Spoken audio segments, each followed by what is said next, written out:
is that a lot of the things that we talk about all the time in normal conversation come from Jung's ideas, just made it into the regular pop culture. For example, the unconscious. How many times have you heard people talking about, oh, unconsciously, this person did this, or, oh, something in my unconscious is thinking this or saying this. Well, that is one of Carl Jung's ideas. Carl Jung developed that idea from Sigmund Freud, and eventually they had a break.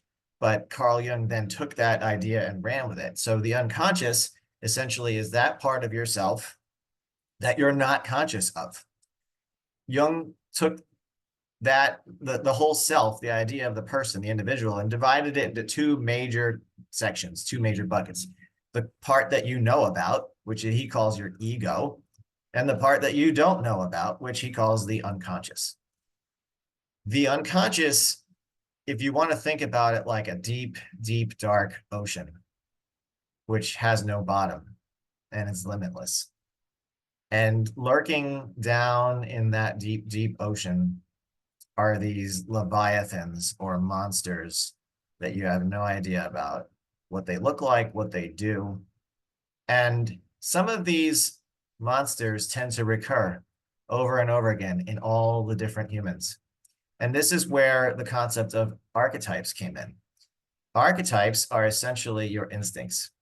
Because what Jung talked about is that there's about 77 billion human beings have ever lived on this planet. Maybe 8 billion of them are alive right now, right? And there are only, so many different ways to construct a human psyche.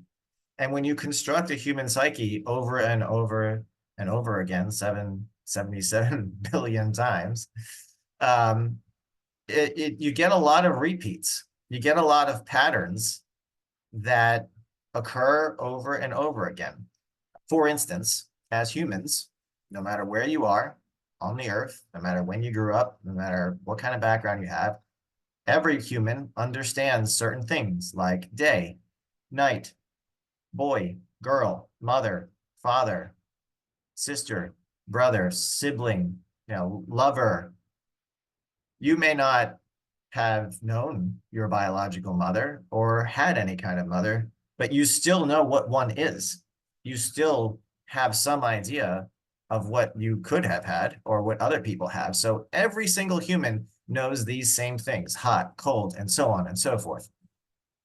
They all come from instincts and this inborn knowledge, and those instincts give rise to ideas, images, then ideas, and those take on a life of their own in the unconscious. Those are the leviathans that lurk in the deep, deep ocean.